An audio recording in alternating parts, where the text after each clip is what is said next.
CJP protest ये सिर्फ आंदोलन नहीं, युवाओं के भविष्य की आवाज है। जब युवा अपने भविष्य के लिए सड़कों पर उतरते हैं, भूख हड़ताल पर बैठते हैं और सिर्फ एक निष्पक्ष व्यवस्था की मांग करते हैं, तब सबसे बड़ा सवाल यही होता है, क्या उनकी आवाज सुनी जाएगी या फिर उनके सपने सिर्फ नारों के बीच खोकर रह जाएंगे। आज सीजेपी प्रोटेस्ट सिर्फ एक संगठन या एक आंदोलन का नाम नहीं रह गया। बहुत से छात्रों के लिए यह उनके भविष्य, उनके सपने और उनके अधिकारों की लड़ाई का प्रतीक बन चुका है। इन छात्रों के पीछे सिर्फ उनकी अपनी उम्मीदें नहीं, बल्कि उनके माता पिता के सपने, उनके परिवार का संघर्ष और वर्षों की मेहनत भी जुड़ी हुई है।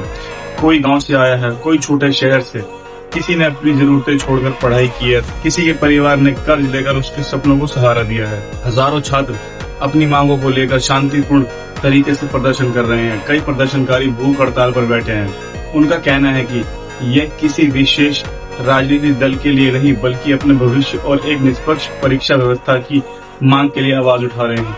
कई छात्रों और समर्थकों का आरोप है कि उनकी मांगों को गंभीरता से नहीं सुना जा रहा। उनका मानना है कि चाहे सरकार किसी भी दल की हो, युवाओं की बात सुनना और उनकी चिंताओं का जवाब देना उनकी नैतिक जिम्मेदारी है। एक लोकतंत्र की ताकत यही होती है कि जनता की आवाज सुनी जाए। अगर देश का युवा अपने भविष्य को लेकर चिंतित है, तो संवाद, पारदर्शिता और भरोसा सबसे जरूरी हो जाते हैं। जब छात्र अपनी बात शांतिपूर्ण तरीके से रखते हैं, तो उनकी बात को सुनना भी लोकतांत्रिक मूल्यों का हिस्सा है। यह किसी पार्टी के समर्थन या विरोध की बात नहीं है। यह उन लाखों युवाओं की उम्मीदों की बात है जो दिन रात मेहनत करके अपने सपनों को पूरा करना चाहते हैं और चाहते हैं कि उन्हें निष्पक्ष अवसर मिले। और याद रखिए, किसी भी देश का भविष्य उसके युवा तय करते हैं। अगर युवाओं की आवाज सुनी जाएगी तो देश और मजबूत होगा। उम्मीद है कि सीजेपी प्रोटेस्ट में शामिल छात्रों की जायज चिंताओं पर गंभीरता से विचार होगा, संवाद होगा और ऐसा समाधान निकलेगा जिससे हर मेहनती छात्र का भविष्य सुरक्षित हो सके। और आखिर में बस इतना ही, किसी भी छात्र को अपने सपनों के लिए भूखा न रहना पड़े।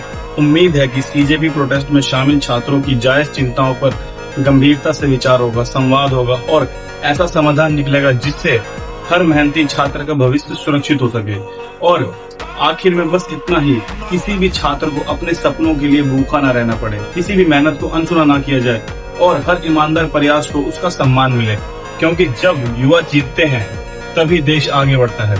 अगर आप भी मानते हैं कि छात्रों की बात गंभीरता से सुनी जानी चाहिए, तो अपनी राय सम्मान पूर्वक कमेंट में जरूर लिखें। जय हिंद, जय भारत।